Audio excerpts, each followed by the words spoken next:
What's happening, everybody? Welcome back to another Fall Obsession podcast episode. My name is Sam Thrash, and I'm your show host over here at Fall Obsession. Appreciate you guys tuning in to another Monday morning podcast. This week, we are on here with our Western Regional Staff Coordinator here at Fall Obsession, Tim Berges.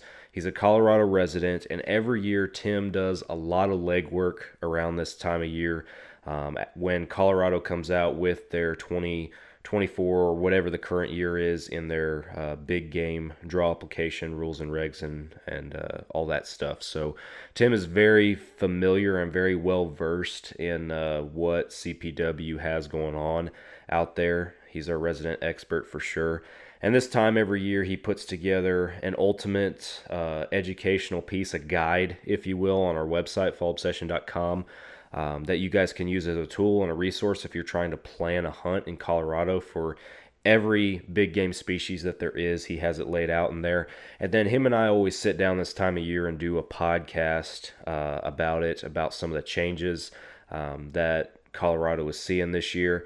And this, out of all of the the big game application podcasts that we've done for a few years in a row now, this is probably the most interesting one. This is probably my favorite one, just given some of the more controversial topics that are circulating in Colorado right now with the wolves, the mountain lions, and some of the stuff going on up there. So we get into all that in this podcast, and I hope you guys stick with us and tune in and enjoy that. Before we get into the episode, though, I want to hit a couple things. The first one being Hoot Camo. I'm rocking a Hoot Camo t-shirt if you're watching the podcast video. But the guys down here at Hoot, they are outstanding to work with. They are a great brand, a great company, and they make great camo. And I'm not just saying that. I've worn this stuff this year in Texas, in Colorado, 2023, last year I guess it is now, Texas, Colorado, plains, hardwoods, grasses, you name it. I've hunted in it this past year, the snow. Hunted in the snow in Hoot Camo, and it actually did really, really well. But it's great gear. It's a great quality product, and the best part about it is the price point. Hoot is dedicated to building a brand that quality-wise is on par with the industry leaders, but is at a price point that's more realistic for blue-collar outdoorsmen such as yourselves and I. So if you're interested in checking out what Hoot's got going on, head on over to their website, hootcamo.com. And if you want to place an order, whether it's for a full set of gear or maybe you just want to pick up some everyday wear, they got hats, they got hoodies, they got, just everyday apparel. Place an order. Fall Obsession 15 is the code that you guys can use that will save you some money at checkout. So Hoot Camo, go check them out. Another podcast partner that we have over here at Fall Obsession is Ridge Rock Hunt Company. Derek and Lacey over there in Mississippi, they book hunts with vetted outfitters across the country, and they have a large network of vetted and trusted outfitters that Derek wouldn't have in his network if he didn't want to hunt with them himself. So if you are interested in booking that next hunt, maybe after listening to this podcast, you want to book a Colorado hunt, give Derek a call if you're looking to do it with an outfitter, and he'll get you set up with somebody that works for you depending on what your needs are. Ridge Rock Hunt Company. Derek Eves is the man over there. Go check them out. The Outdoor Call Radio app is also a podcast partner. Outdoors Dan from Respect the Game TV, he created an app for hunters and outdoorsmen that you can download on any device where you can stream hunting shows and podcasts on a loop every single day. You will catch Fall Obsession podcast playing on that loop on Mondays, the same day as our new publications, as well as tons of other hunting shows and podcasts that we all know and love. So go download the Outdoor Call Radio app today. It is free, and start streaming immediately. Also, go follow Outdoors Dan on social media. He does a couple of different live broadcasts at local Midwest radio stations every week, and he shares those live broadcasts on his Facebook Live if you are not local to those stations, so you can catch those on Wednesdays and Saturdays. So the Outdoor Call Radio app, go download it, go check out Outdoors Dan, and follow him on social media. Last but not least, we always appreciate your support over here at Fall Obsession. We are trying our best to run this small-time hunting brand and hunting and outdoor media production company. And we're doing our best to bring you guys high-quality content for the blue-collar hunter and outdoorsman. That's our goal. And always appreciate your support. So whatever podcast platform you're listening on, be sure that you hit that follow and subscribe button. Turn your notifications on if you can. Be sure you follow Fall Obsession on social media, and go to our website, fallobsession.com, and check out all of the great content that we have flowing through our custom website. And pick you up a hat, a shirt, give us some support if you're so inclined from that website. So fallobsession.com, that's where you guys can go to find everything. And even if you have your own hunting and outdoor brand and you're interested in maybe promoting on this podcast during this sponsor segment, we'd love to hear from you. You can go to fallobsession.com/podcast and fill out a form on that page. That'll put you into contact with our production team, and we can discuss what that might look like if you're interested. So thank you guys for supporting Fall Obsession. All right, that's it from me. We are kicking off our episode with Tim, talking about some Colorado hunting coming up in 2024. You guys are listening to another Fall Obsession podcast. Oh, you got her, dude. She's down. Let's go. Dude, I just shot a deer of a lifetime. Freaking smoked him. One with nature, and if you're a believer, one with God. Definitely gets your heart pumping. Boy, you are in trouble. Fall Obsession Podcast. What's happening, everybody? Welcome back to another Fall Obsession Podcast episode. I'm Sam. I'm your show host over here. Thanks for tuning in. I am on here with our Fall Obsession Western Regional Coordinator, Mr. Tim Berges. Welcome back to the podcast, man. Thanks, Sam. Good to be back. Yeah, man.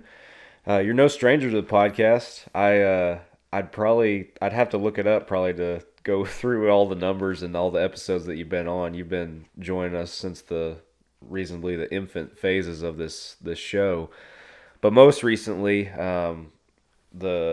the podcast episodes you were on was 166, 167, and 170. Kind of a 166 and 167 were recorded in Colorado Deer Camp last year. You, me, and Mike Teepee, and then we met up later to recap your awesome muley and kind of the cherry on top for the rest of the hunt with 170. So I bring that up because if our listeners want to go back and listen to that awesome story, the experience we had hunting together last year, those are some good episodes to hit up in that order for sure. That way you get the whole story and everything.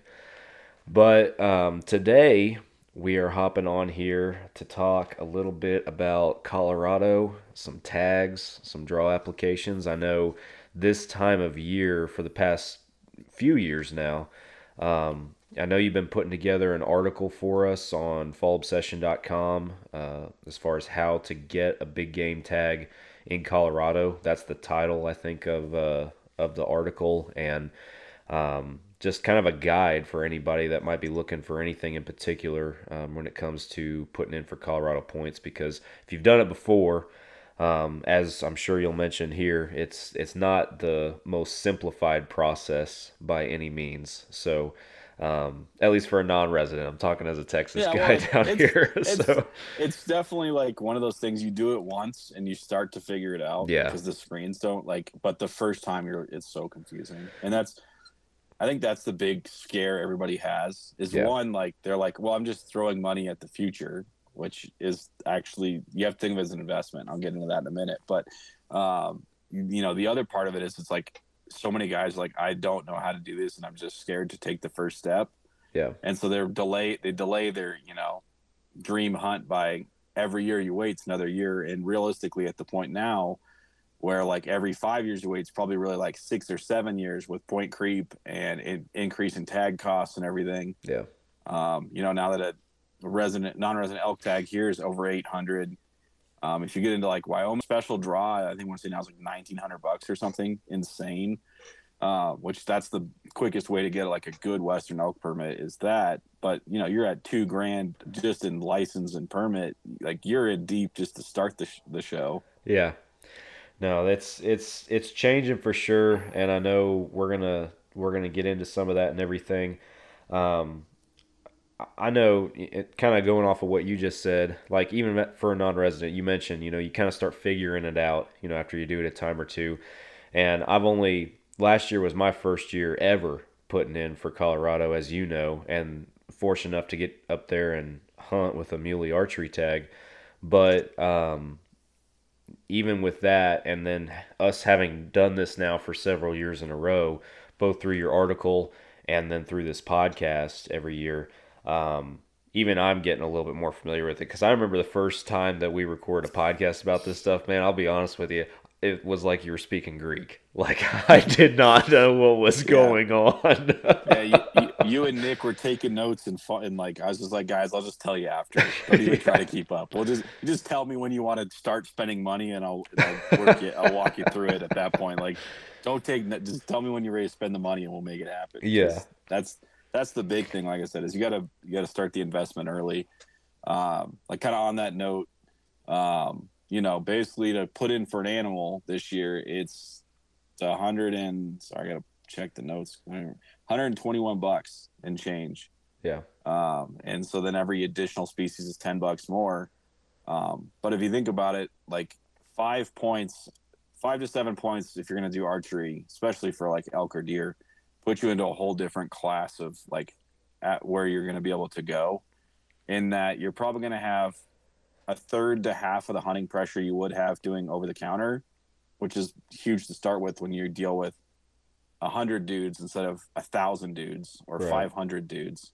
And the other thing about that is then you're in these places with similar quality of animals and numbers with half the people or less. So that's really where even just a 5-year plan can make a huge difference in your success rate. Yeah, for sure. So I mentioned it briefly. I'll give it a proper plug here. Every year, in addition to us doing this podcast about the Colorado annual draw applications, they put out their book and everything like that. You put together that article, you put together a written piece, a written guide. And our listeners, if they're interested in going and checking that out, they can find it at fallobsession.com in our educational articles section.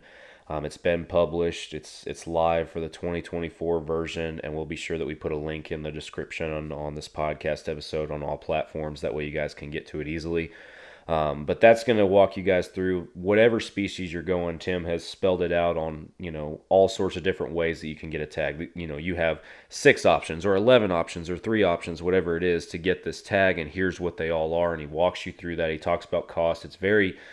You've made it as easy as possible for people to be able to look at it and be like, okay, this is what I need to do, this is what I can expect to spend, etc. So go check out the written guide if you are serious about anything in particular. But we want to dive into it today as far as the podcast and for the educational value of this show.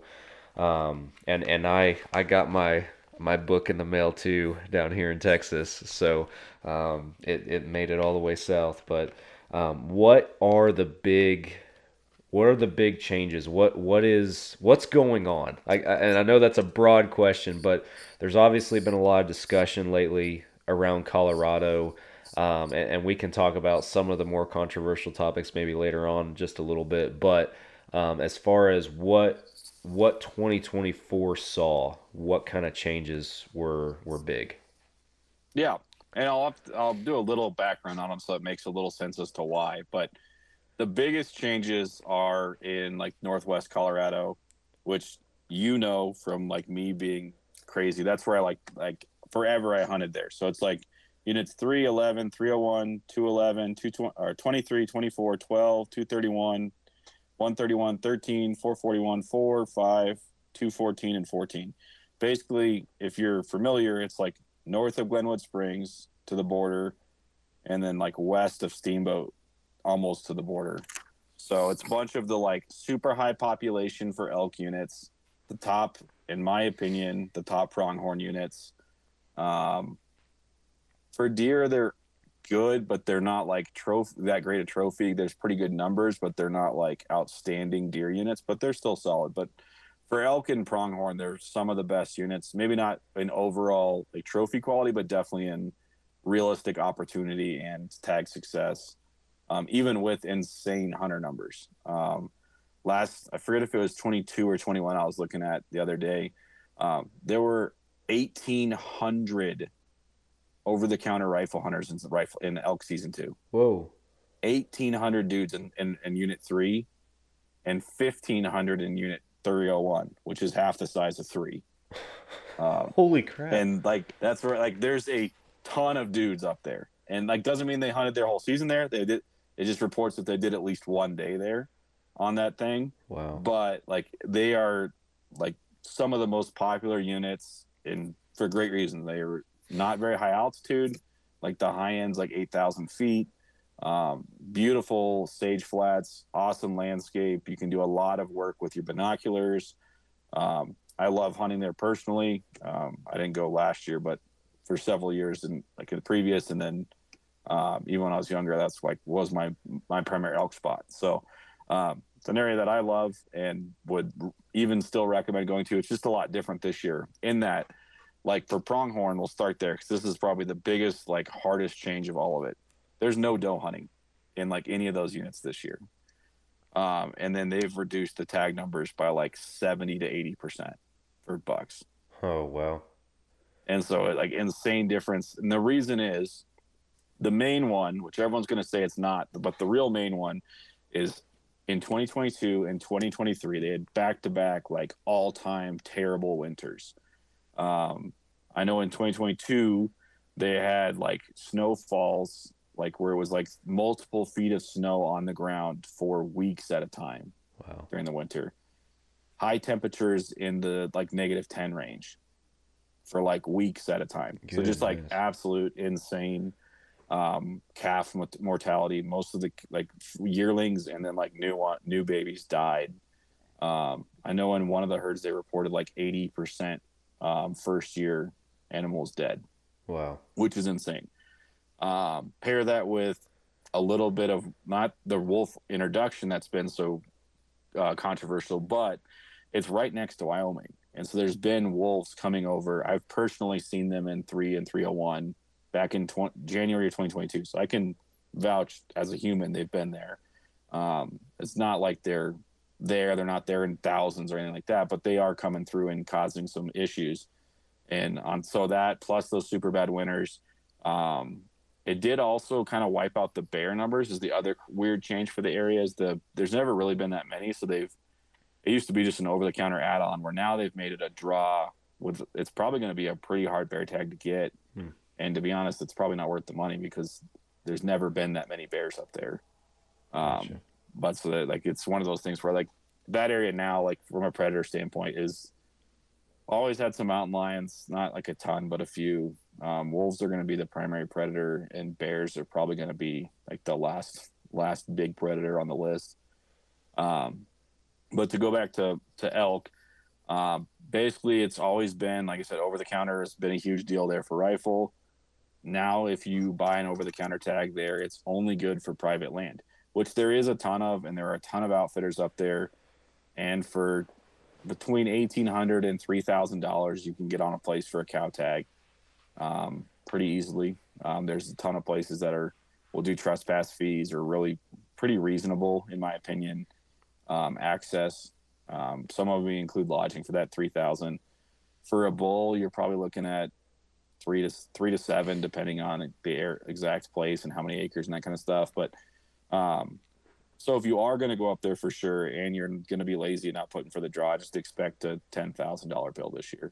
Between getting there, finding an outfitter, especially if you're lazy and not putting until over the counter, you're probably not like doing any prep work on your outfitter. You're probably getting either bottom tier or somebody who randomly has spots because they didn't have guys like decide they want to do the kind of more sketchy, harder to get way. So that's kind of where that's at, is there's a lot less opportunity there than there ever has been, which to be fair is a good thing, because the herd number is always, the elk herd up there has usually been like the biggest or second biggest in Colorado for 50 years. It dropped into like the much lower category. I want to say it's like 5th or 6th or 7th now, which is an insane difference from being like, usually it was like 120, 110,000 animals. Some estimates I've seen have been as low as like 65, most around 70. But, we're talking 40 to 60,000 animals different in a 2-year period. Wow. Like, that's insanity. And so I really applaud Colorado for being like, hey, we're going to take the money hit and deal with the massive reduction in tags that this is going to allow. Because the other thing up there is there's also a ton of ranching for wildlife opportunities, which is a resident thing, where you put in and get private access to a ranch, and then that rancher gets however many cow tags they give away, they get that many bull tags, and then however many either sex licenses they get to get many cow tags to sell to people as landowner vouchers, which you learned something about last year with Mike's Right. with our hunt.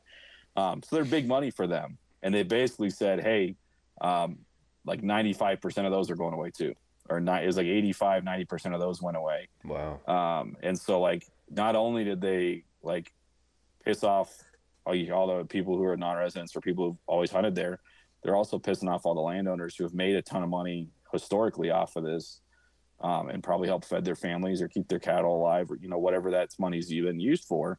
They're going to take a big hit too. So it's definitely not their fault, but they're going to probably have the biggest like downside to this whole thing. Yeah. It's going to be. Yeah, and that's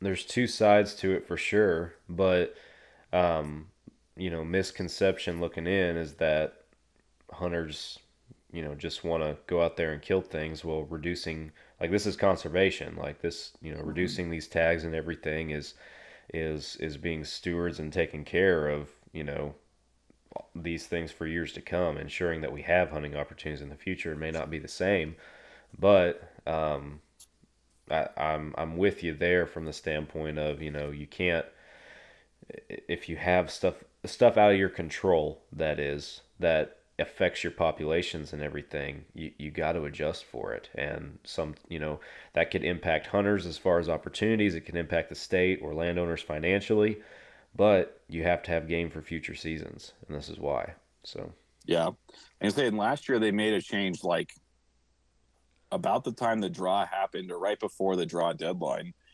to shorten the 2 rifle seasons up there. I want to say they took 3 or 4 days off. Is it 2 or 4 days? I can't remember, to be honest, but they took days off of 2nd and 3rd rifle up there because of this. Oh, and wow. that was their change last year. It was kind of last minute. Like they literally did it like March 25th or something like that. So it was like right before a lot of guys had already put in. And I think they gave like a 1 day, if you had already put in, to be able to change yours like 1 day later, like after it closed, you could go in and change it if you put in for one of those tags, based solely on that. And you had to like write up a reason why you wanted to do it based on that. But yeah, they gave the option of like changing because it was such a big deal last year. And so like this is, like I said, even way bigger change on top of that, but it's absolutely necessary by everything that's going on. Yeah, for sure. What else is the need to know as for the 2024 season?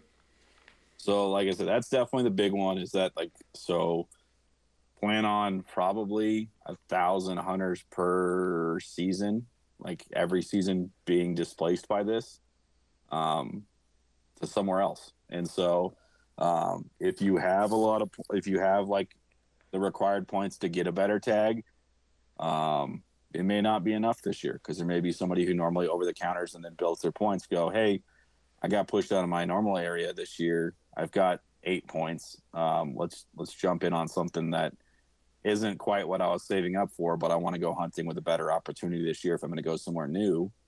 So I think that's gonna happen some.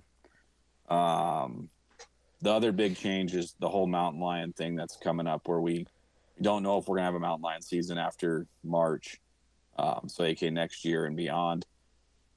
So if that all goes away, which, to be honest, if it makes the ballot, it's gonna happen. It's gonna go away. So Yeah. we're kind of in a tough spot where, if that happens, there's going to be a lot more mountain lions, and then we already have extremely high mountain lion populations in Colorado. Not like dangerously high, but high enough to be easily harvested correctly and safely and all that kind of stuff without damaging in populations. So I think that's the other thing, is if you are kind of like in this, I'd say like 8 to 15 point range, and you have something you've looked at and scouted, and you'd be comfortable dropping your points on, that's right in that range, I would do it. If you're in like the low 20s, I'd say you got to hang on to get one of the top tier units, which are higher than that, of course. But if you're like I said, in that 8 to 15 range, I'd be dumping points this year. Beyond that, I'd be saving. And then if you're less than like 5, I'd probably just bank points this year and go hunt somewhere else. If like either another state or do a landowner voucher that you can afford somewhere. That was going to be my question, was your, as you just mentioned, your recommendations on what folks should do if they have certain numbers of points for this year, but then also what your opinion is personally, like as you look at the way that things are trending. Do you see, like, if somebody holds off right now, right, decides to hold off this year, do you think that it's going to benefit them at all next year, or are they going to have to wait even longer to truly benefit from holding off? I think it depends where you're at. Like I said, if you're sub 5, like it's not gonna like maybe you can get a slightly better hunt with like 4 points versus like this year versus not 4, like versus either over the counter or cheap landowner or something like that. Maybe if you're in that like I said 8 to 15, I think you're going to do better this year than waiting, because there's going to be some more opportunities in that range than normal. I think a lot of guys are going to save. I think based on this, I think a lot of guys are just going to build points and go elsewhere this year. I think it's going to be the trend. Like for me personally, like I'm going to be elk building for 20 more years probably. I lucked into a really awesome opportunity to elk hunt where that's still over the counter bulls, and we have you can draw cow tags 99% of the time as a second choice, and usually even buy a second cow tag in either the leftover or the second draw. So like I'm in a spot now where for elk I'll be building until I get to be able to go to unit either 2 or 1 or 201. It's going to be a long time, and hot spotting them isn't a big deal. Everybody knows those are the best 3 units, and if you're gonna say I'm hot spotting, cool. Let's talk in 30 years when it matters for me and you. If you're at 28 points, different conversation. Maybe I affected you by one guy changing his mind to go there, but probably not. As for deer, I mean, for me, it's so hard to want to save deer points beyond what I need to get to the farm. So Right. that's like a 3 to 4 year. So for me, that's not really a good conversation to have, because I have a really awesome opportunity that always takes 3 to 4 points for a mule deer tag with a rifle. So that's it basically just build points to that point and get it as often as possible. Yeah. Pronghorn, I'm still saving for unit 3 and 301. That's my goal anyways. I love hunting up there. Like I said, it's always been something I've wanted to do pronghorn wise. When I get closer in points, I may start looking somewhere elsewhere, but if it's still ugly like this then, but I probably have 5 years till it's a realistic conversation, so it's still going to be a while there. The other one I've got going on is mountain goat, which I'm just starting into the process, so I've got years till that'll matter. You gotta have 3 before it even matters, and then after you get your first 3, they do a second count. Basically, you have 3 and then X number of points afterwards. It's the same way for moose and bighorn sheep and desert bighorn sheep. So like, basically I'm at the point now where it's like it's a dream for 20 years from now, 25 years from now, and when I'm like 50, I'll start looking at it more and playing that game and figuring out if it makes sense to spend or save then. But right now, It's just spend the $60 every year, get that point in the bank, and count as a donation for the next 20 years to conservation. Yeah, exactly. So I'm curious, because last year, as I briefly mentioned, you were able to help me put in for, and I got drawn for out there in northeastern Colorado, out toward your farm, archery mule deer tag.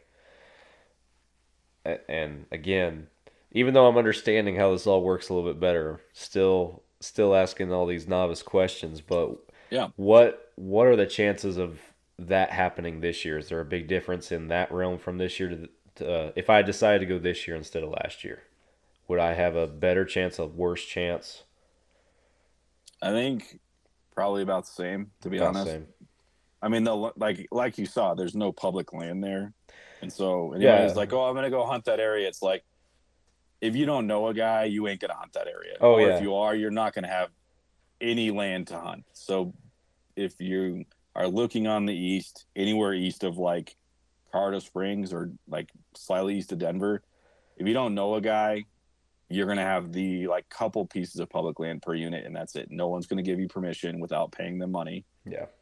unless you're local. I mean, that's what happens for me is my grandma can get us all the permission in the world. That's a different conversation than you coming from out of state or coming from Denver or coming from the Springs. Right. You are not going to get permission to big game hunt out there without writing a check or knowing someone. Right. So maybe there's one or two more applications, maybe be the random one that missed. I looked after we drew last year, after you drew last year, and every non-resident was 0 drew. There were that put in as their first choice. So that was, you were just happened to be that way. Holy cow. The guys that listed as the second choice, none of them drew. So if you had done it like, hey, I want to build a point and get this tag, it wouldn't have happened. Yeah. So this year, just because of like number increase, there may be like a couple guys that miss. And our deer herd up there, like you saw, is kind of flexing, and CWD is really heavy up there. So they may slightly lower the number just because of CWD. So maybe that would be like if you miss, that might be the reason. It wouldn't necessarily be hunter numbers. It'd be population numbers just because it's up and down. And I know like my deer had to get tested for CWD, and of course it was positive, which that's like 4 deer in a row for me out there. Wow. So it's in both the whitetails and the muleys. I mean, if your buck's over 4 years old, it's got it. I'm sure yours that you're eating has it. Be real honest with you. It's just normal out there now that pretty much every semi-old deer's got CWD, especially bucks. So that's the one thing that they've done both ways. They've tried to increase tag numbers to get rid of it, and it hasn't really done anything.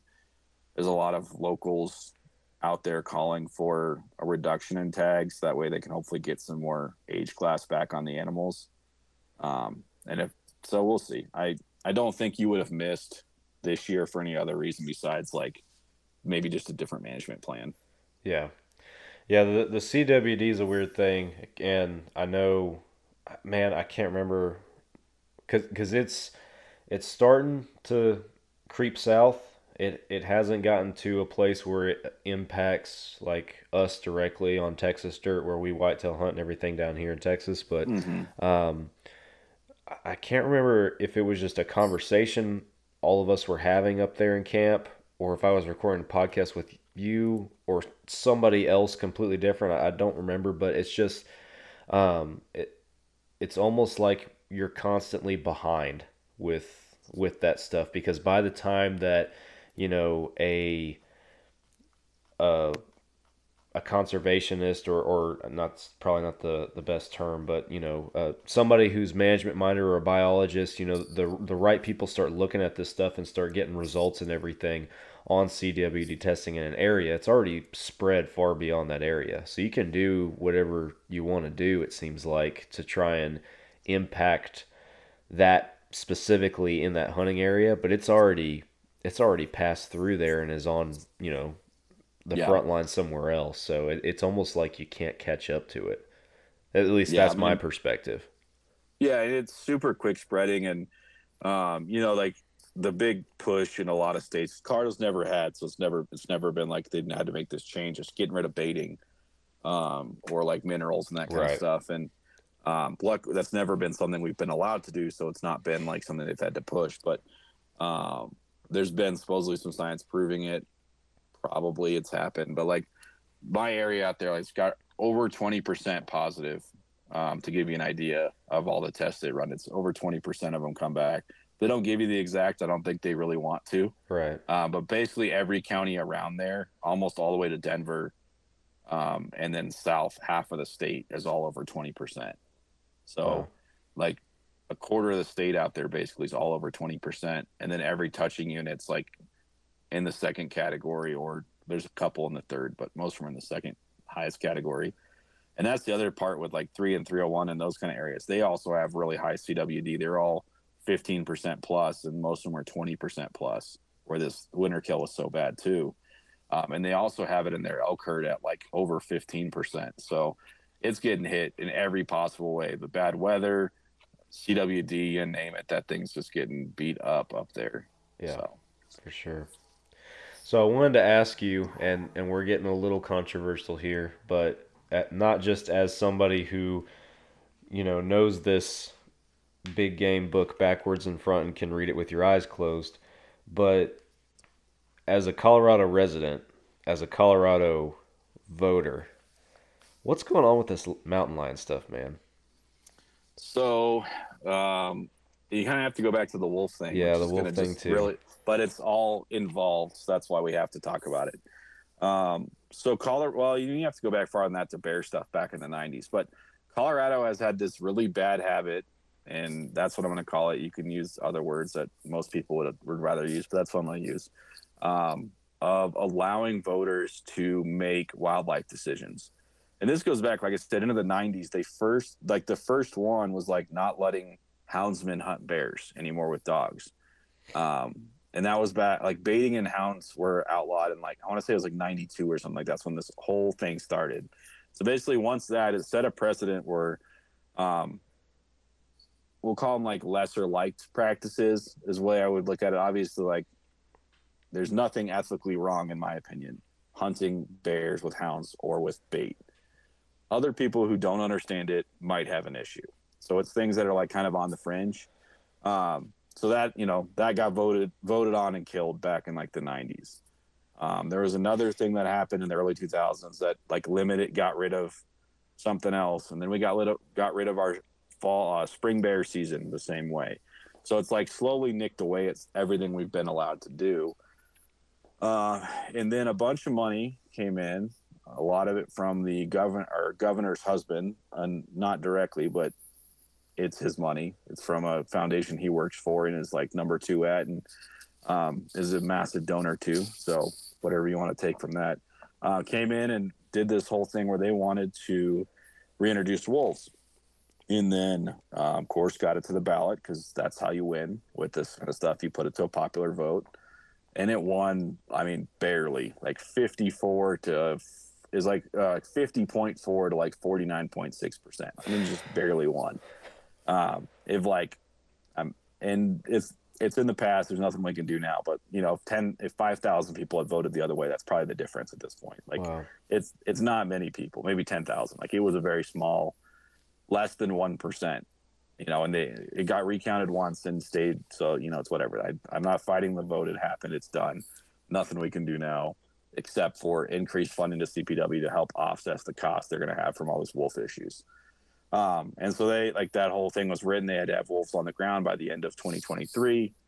They met their mandate barely, which is great that they kind of delayed it as long as they possibly could. They took every lawsuit they could possibly take from cattle ranchers and everybody else and tried to make those drag it out so it wouldn't happen. They all lost. They lost whatever. It all got done. So in November, December, I don't remember when. I'm sure everybody saw the videos on the internet because it blew up. And I know I got 5,000 messages from everybody. Hey, look what happened today. And I'm like, yeah, I know. Shut up. I'm sure. Yeah, I think I sent them to you the same day. They said, hey, look. And it was just like, everybody knew it happened, whatever. It was supposed to happen. And there's nothing we can do about it. So they got 2 packs down now. So anyways, that's that. They have to introduce a few more this year. There's nothing really that can be done from like a legal perspective or a voting perspective, unless we're going to like open a new box and try to vote it away, which at this point it's just not going to happen in Colorado. Like it's a done deal. Wolves are going to be here to stay. Hopefully they're all going to be collared and tracked, and hopefully the Game and Fish is going to pay out animal damage. That's my one concern there is, are they going to pay livestock damages? I know they've claimed so far there's been a few that they have not paid. And if that keeps happening, things are going to get ugly, but we'll see. I don't know if suppose it can't be proven, but who knows? Anyways, back to mountain lion thing. So the the way it works here is there's a council basically that manages our hunting seasons.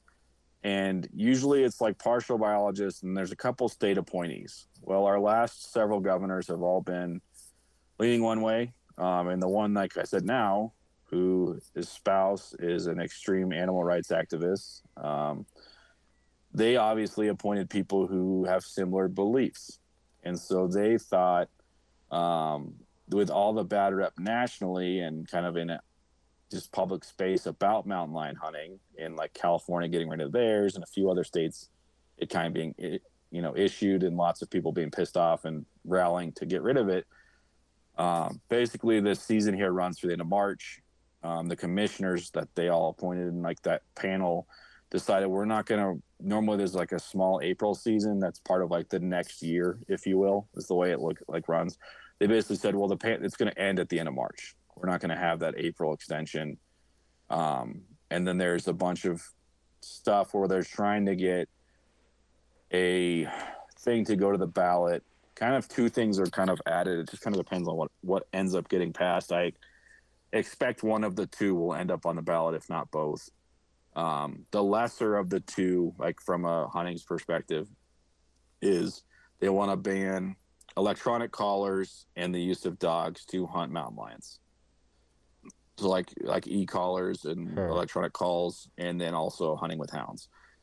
Do I think that if that goes onto the ballot, that's absolutely going to pass? So that, I mean, we might as well expect that to be a done deal at the end of the year, to be honest with you. Just the culture of Colorado, I don't see that getting defeated unless like Rocky Mountain Elk Foundation or something like that drops a couple $1 million in ads and says, we're going to go all in here and make this the battleground that wins it. That is the one. None of them did it for wolves, so I don't expect any of them to do it for this. None of them even made videos or did anything about it. None of them did anything, so I expect nothing to happen again. Guys that you donate to those places, find somebody that cares. There are a couple organizations out fighting against this. I forget the one, but it's on Instagram all the time. It's like CWRN or something like that. We'll find it and put a link in or something to them somewhere. But they seem to be one of the few that's actually doing like educational stuff on this, not necessarily like we don't want this, but like truly like educational, but hunting leaning educational. Yeah, more than just stuff. a description on a ballot, like should people be allowed to hunt mountain lions with hounds, or with electronic and explaining like how it's a normal practice and like stuff like that. Like it's so like that would be a place. I forget what it stands for, but we'll figure it out and get it posted. But that would be one, like if you are going to donate money to do it. So like I said, none of the big dogs did much of anything, if anything, for wolves. So I don't expect the same again. The other one is there's they want to put a ban on all mountain lion, bobcat, and lynx hunting. Of course, lynx are already federally protected on the Endangered Species Act. They were introduced into Colorado in like the 90s in the San Juan Valley, which is southwest Colorado. Just a couple, like less than 50 of them were introduced. I want to say there's about 500 now, and some of them have traveled some way. I know there was a video that was really popular that CPW put up actually, I want to say in November or December, sometime in that range, of a lynx kind of near Silverthorne, which is right off I-70. So it's a substantial difference. Like we're talking like probably 200 or 300, like as the crow fly miles from where they were introduced, to where one really cool video. Honestly, there's a really cool video of one walking by. And so like, whatever, they're already federally protected. There's no reason to add a state protection. They're going to be on the endangered species list probably till the end of time. The only place you can like legally hunt them in the world is Canada and parts of Alaska. So like just expect that.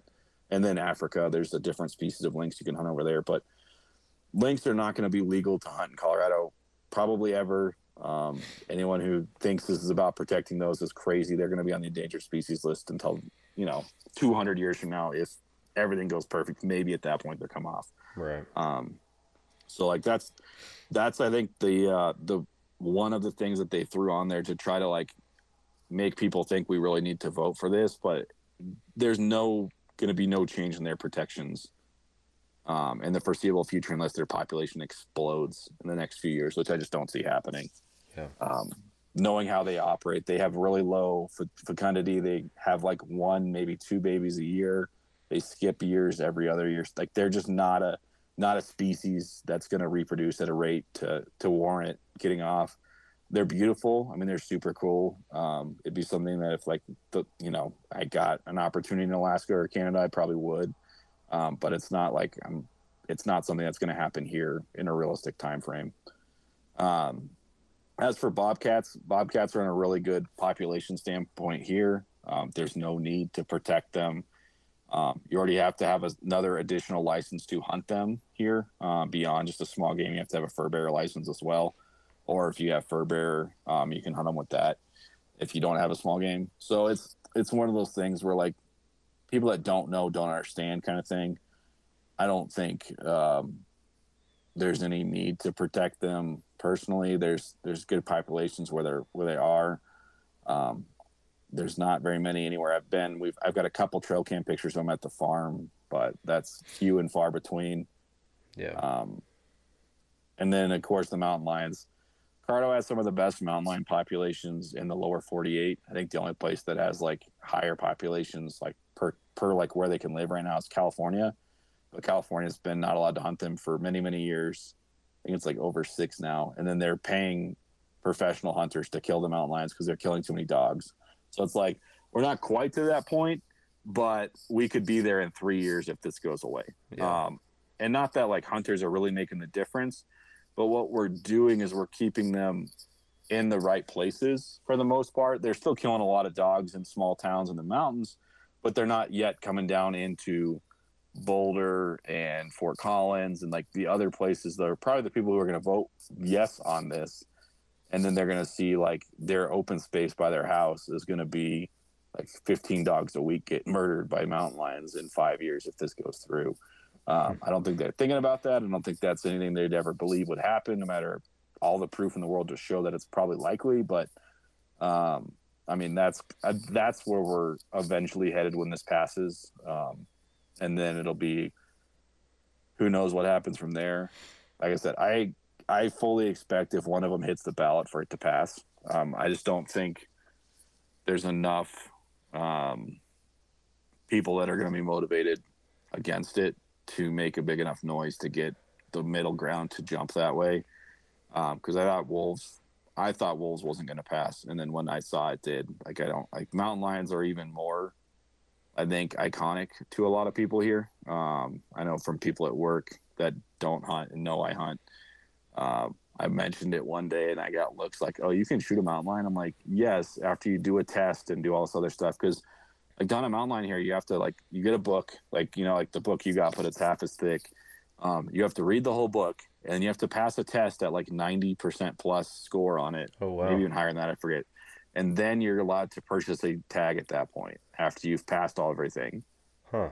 It's not just like, where we go deer hunting and stuff, where I'm just like, hey, Sam, calling over. If you're like, hey, I want to go mountain lion hunting, I'd be like, cool, here's the book, read. Study. Study, because if you fail, like, they're not going to give it to you, like, and they're not going to let you retest. Yeah. I think you can retest once in a year, but it's like, it's one of those things and it's not just like basic stuff that you all know. It's like identifying a tom versus to be honest, I don't even know what a female cat's called. So don't, yeah. But yeah, like, it's like literally involved enough where you should be able to know, like looking at a cat, what it is and stuff like that. So, it's a big deal to be able to mountain lion hunt here. It's not just like get a deer tag where you just pay the money and go. Yeah. So with the wolf thing that's already happened, the mountain lion thing that could happen, and then a larger outlook on years to come, whether it's because of predators like this that are now allowed to stay, more of them at least, and then or weather, losing populations, all this other kind of stuff that we've already discussed. Less tags, less money for CPW, and then obviously the tags that are there, the prices will increase some, but that's not going to recoup the entirety of the money that they could lose if, depending on how heavy it trends. But then and we might be getting off in the weeds too far on this, but then how does like federal funding, like with Pittman Robertson and other stuff like that, how do you see that changing? Is that gonna be their saving grace, or how is that gonna work, you think? Well, Pittman Robertson, of course, or Pittman, Pittman Robertson, which is the hunting one, and then Dingle Johnson's the fishing one. Yeah. So, from a fishing perspective, I don't think there's going to be a whole lot of change in our fishing licensing, like how many are going to get bought. Luckily, we have really good fly fishing in the summer, so lots of people buy those licenses. Yeah. And as you probably saw, when you buy a big game tag here, it includes a fishing license. So they get Dingle Johnson money every time you buy a big game tag. Super smart move by CPW. I wish they did if it was cheaper to do like the combo for me, I'd probably buy it just to get us the extra money, but it's $25 more and I'm not going to ever go fishing in my whole life. So it's hard to justify the $25, but it's free bonus money. So that's a super smart move for them to add that on, in my opinion, to all the big game tags. Yeah. So that's one thing I think they did really well. I forgot when they did that, but it's been longer than I've been buying my own tags. So it's probably been 15 years anyways. But so that was a good move for non-resident tags.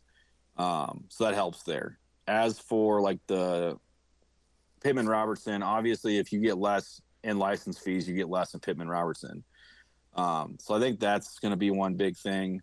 The way the tag increases work here, like cost wise, is they go up by the cost of living index change locally, which Colorado's is exploding right now, and they had some big jumps this year. We broke 800 in an elk tag. The biggest one though was the non-resident bear tag. I noticed that. Last year I talked to you and everybody else, and I made a big deal about how it was about $100. I forget the exact number, and I was like, you need to go this year because they lowered it intentionally. And then this year they jumped it back up to 251, which is about on par where it should have been if they didn't lower it on like the last 2 years. I think they had 2 years of like lowering it to try to get people to hunt more bears. And then they blew it way back up this year, and that's going to go up based on that number going forward. So hopefully they'll still sell about the same number of bear tags. I don't expect that they will. I think it's going to drop off pretty hard after that. It's a lot easier to justify $100 extra. It's a lot harder to be like 250. Yeah. Like when you come up and you're like, oh, I can add on a bear tag for $100 while I'm elk hunting. Like that's easy. Like maybe even like, hey, 250, and then next year it'll be 270 or something like that. It's just gonna get harder and harder to justify every year. So I think that's going to be the other big losses. I get why they brought it up. I think they should have left it as low as they possibly could, because one, I think we need less predators, and that's the only one they're actually going to be able to really manage besides like coyotes going forward. I feel like, because like I said, I expect this mountain lion one to pass if it gets on the ballot. If it doesn't happen this year, it's going to happen in the next 4 years. Every 4 years, Colorado does their big like adjustments to stuff. This happened to be the 4-year mark where it happened. I know I was telling you I was super worried about the changes coming. They weren't nearly as bad as I thought they were going to be. But I thought we were going to have some more bad things happen, not from a hunting perspective, like in terms of a lot less opportunity. It didn't happen, so that's great. I expected archery elk to pretty much go away, which didn't happen. It was reduced, but there's still quite a few opportunities there. So that's like the good news. The bad news of that, though, is because, we're hunting sort of semi-depleted populations that are going to be harder and harder hit every year going forward. Even if the weather's good, like I would expect tag numbers are probably not going to grow. Like I said, I expect point creep to become like 5 years from now, be like you need 7 points instead of 5 points kind of thing. And I think the high ends are going to be like max point number is going to be the new guaranteed minimum for like the best of the best units. Sometimes you can draw them with one less than the max. I don't think that's going to be a thing. Anything more, I think it's going to be maxed and then max, and then every year it's just going to be the new max number to draw. So, like me trying to build up for elk, like I know like I'm probably looking at 30 years to get the right spot where I want to go as a resident with multiple points already. Wow. to get into the premier end. but like I said, I have a really awesome opportunity that's yearly where I don't expect, like, the herd there is extremely healthy. It's pretty isolated from where they've dropped the wolves so far. It's far enough from the border where the Wyoming crossovers aren't getting there yet. There's a lot of reasons, like where the area I had this really awesome opportunity is a really good spot long term. And that's why I'm not really getting it to where it is. Yeah. But it, it's also like I'm just blessed because of that. Whereas otherwise, I would be scrambling for sure going forward with what's my elk plan. Yeah, absolutely. Well, man, what else do our podcast listeners need to know if there's anything left on the table? I know it's been like super negative, but still, this is like the difference between putting in. Here's like what I want to say. A guy posted on, somebody's reposted the article, one of our staff guys, and then I sent that guy a message like, "Hey, what's your question?" Because he said something about, "Hey, I need to figure out how to go to Colorado," and he's like, is it really worth to buy points like for like long term? And I was like, well, here's the difference. Like, if you, especially like an archery perspective, because you want to do archery elk, get like 5 to 7 points, you're in. It'd be $120 this year, so we'll say you're in like $900 after 7 years, give or take. Maybe $1,000. Versus like to get the same quality of hunt, you're either hiring an outfitter for probably $5,000 to $7,000, or spending 70% of that amount of money for a landowner tag to just get the access to a similar area, like from a like. So that's what you're getting by paying and playing the long game of getting points. And like if it's only $10 more to get another species. So like let's say you're like, hey, this is where I want to go for elk. It takes 5 points. You do that for 5 years. The whole time you've paid your $10 for deer. Well, then like year 6 or year 7, you've got your deer tag, and you just paid like an extra 50 or 60 or $70 for it. Like it's literally nothing to make the additional tag. And then if you've done 7 years to get your deer, you did your pronghorn your whole time. Year 9, year 10, you got a decent pronghorn tag. You paid an extra $100 for your 10 years to get that pronghorn tag. So the big thing is, if you're going to make the jump to start, do at least those 3 every year. Bear points, I am not a fan of getting bear points. There's so many good opportunities. Like, if you are willing to hike your butt off and hunt for the month of September, there's so many good bear opportunities that, like, bear points to me just don't make money sense. Unless you're like, that's your everything is bear hunting, then sure. But for like me, even at $10 a year, it doesn't make sense for me to buy bear tags. If I really want to, I'll just take a month off and go do that as my primary. Right. So that's where, and spring bear elsewhere is honestly a better opportunity than Colorado fall bear in a lot of places. I know it's crappy of me to say I love people hunting here. I love license money coming into Colorado, but if I were going to go on a bear hunt, it probably would not be fall here. It'd be spring somewhere else. I don't know where yet, but that's probably, to be honest. Yeah. Alaska would definitely be my first pick. Like for a spring black bear hunt there, like on the water in May, that'd be awesome. But future dreams, eh? For sure. But yeah, I think the big thing is if you start, do those 3, and then like in 10 years you'll have 3 awesome Western hunts, like 5 year, 7 year, 9, 10 year. Versus if you, it's not that, like, at that point, it's not that much money extra for the other ones. So that's my first thing. The second thing is, like, if you are going to jump into one of the big ones, like moose, mountain goat, bighorn sheep, really look at like what state do you want to go to. I know all the high end places tell you put in for every single state, put all your eggs all over the place to go as often as possible. Most guys in our situation are going to get one of those, maybe 2 of those tags in their lifetime if they put in everywhere. Colorado's is fairly reasonable. If you're already putting in, it's an extra $10 at the time of your application, and then it's $50 if you're a resident, $100 if you're not. At the in late May, early June, to get your point, and you have to pay it or you don't get your point, and then it's worthless to put it in the first place. So if you're gonna jump that bandwagon, just realize you're investing for long term. The mountain goat Cardo tag this year sold for, I think it was for $57,000 for the governor's tag. Wow. Last year was the lowest ever, and it was $37,000. So unless that's sitting in your pocket and you're hey, I can go do this every year, pick a state or two and do that. Like I said, everyone will tell you to go to all of them.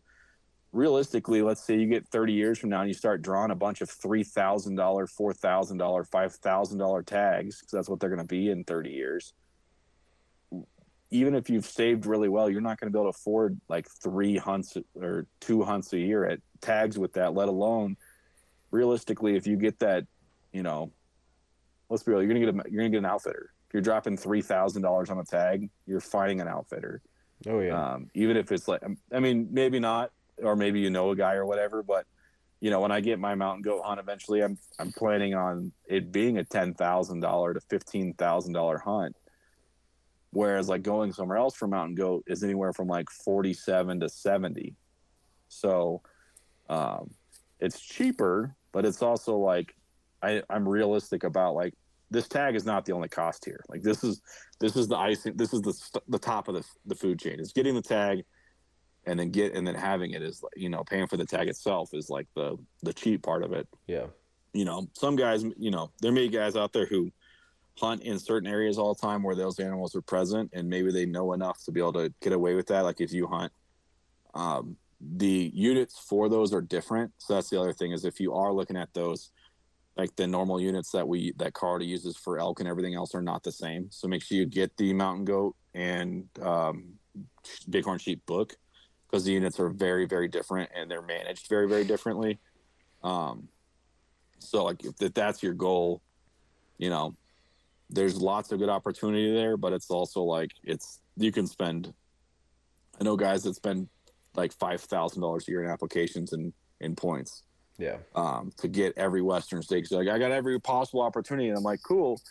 In 20, 25, 30 years, when you start drawing one of these every couple of years, every year, are you going to be able to afford to go every time you draw one of these? Yeah. Which maybe that's a great problem to have in 30 years from now. But I can't go on this tag that I finally drew, and now I got to figure out, now I got to sell something to go on this hunt. But it's also at that point, you're realistically even, if you start at 20, you planned ahead, you start when you turn 20, you're 50, you're getting older, you're getting to the point where things are getting harder.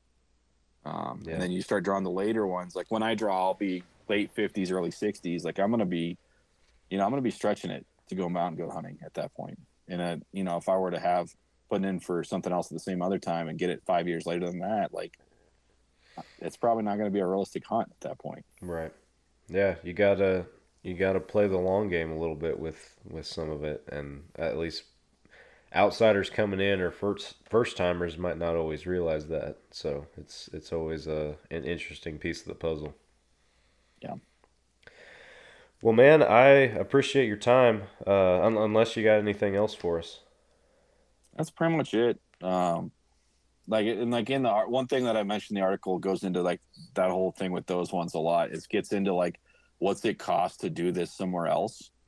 So for moose especially, it's not that much more money to go to a Newfoundland or other parts of Alaska and hunt moose versus putting in for 20 years and buying or getting a moose tag. Newfoundland, you can usually go for about $7,000. Whereas you're, like I said, the tag right now is 28. It's going to be over 3 by the time you draw.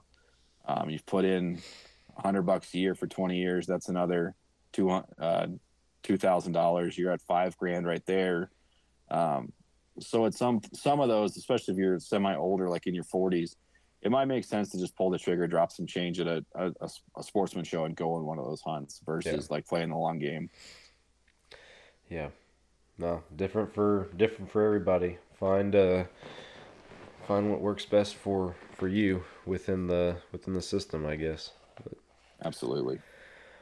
Well, for our listeners, appreciate you guys tuning in. Hope that this was beneficial and educational for y'all. If you are either curious about what Colorado's got going on right now, about any changes that may have happened, or you certainly, if you're interested in applying, whether it's for an actual tag or just putting in for points this year, hope you guys got something out of this. If you have any questions, anything that was left unanswered after this podcast, or anything that you can't find in the article on fallobsession.com, feel free to reach out to us through the website. We can get you in contact with Tim if our initial staff isn't able to answer the question right out of the gate, but we can put you in touch with Tim if you have additional questions, and he can help get you squared away. So please reach out if you have any questions. But thank you all for listening to another podcast. Be sure you follow and subscribe on whatever platform you're listening on. We drop not monthly. Golly, that'd be rough. Weekly new episodes. I'd have some sponsors to answer to if we did that. But appreciate you guys tuning in. Tim, thank you again, man. Always appreciate you putting in the work this time every year and getting these resources out to folks. It's awesome. Yeah, absolutely. And I am more than willing to help anybody. So if you do reach out, we will help you. Yeah, absolutely. Just don't do it. One thing I want to add, Nick Powell always screws this up. Calling him out. Yes, I'm calling you out, Nick, because this is your fault. Deadline, absolute hard deadline, you will be late and they will not care, is April 2nd at 8 p.m. If you send us a message at like 7 p.m. on April 2nd, I'm not going to help you. I've had that happen multiple years with Nick Powell. Yes, you heard your name. So if you send me a message at 7 o'clock that night, I will try to help you, but expect that something's going to come up and I won't. I've got little kids at home. That's bedtime. That's not me helping you on the phone time. So that's where I'm at. If you need help, please reach out before April 1st. That way we have some time to actually get you a plan, get you figured out. But make sure you absolutely, again, that deadline is April 2nd, 8 p.m. Do not miss it, because you'll be stuck another year. And like I said, that's 1 year longer till things happen. So why push that hunt off just because you were lazy for 5 minutes? The first time you put in, sorry, I'm rambling here. No, you're good, man. I had a thought. The first time you put in, like creating your account and everything, it's going to take about 30 minutes. Would you say that's about what it took you last year, Sam? Yeah, 20, 30 minutes. Yeah, I can say, I was walking you through. Let's be real, that made it faster. Man, it was like, I'm not lying when this guy knows the book backwards and front. I called him. He probably wasn't even sitting in front of a computer. He was just, put this number in, this, on this page you're going to see this, and wada boom, wada bing, we were done. So, yeah. But yeah, for real, it's like 30 minutes, and then that's for about 2 or 3 animals. If you get into the weeds, it may take you longer if you're doing 5 or 6. I usually do my applications in about 10 minutes now that I've got it figured out. I always just double check everything 3 times, and I'm a little bit crazy like that. But so like I said, it takes a little bit of time, and the server slows down around August 1st, March 31st, because everybody and their brother's doing it, because, we're all lazy hunters and we all think last minute. So that's my one thing that I always push, because one staff member is notorious for it, and I'm sure there'll be others this year. You know who you are. Yeah. It's okay, Nick. We still love you. Yeah. All right. Well, thank you guys again for listening to another podcast. We're back again next week, and I will catch you guys then.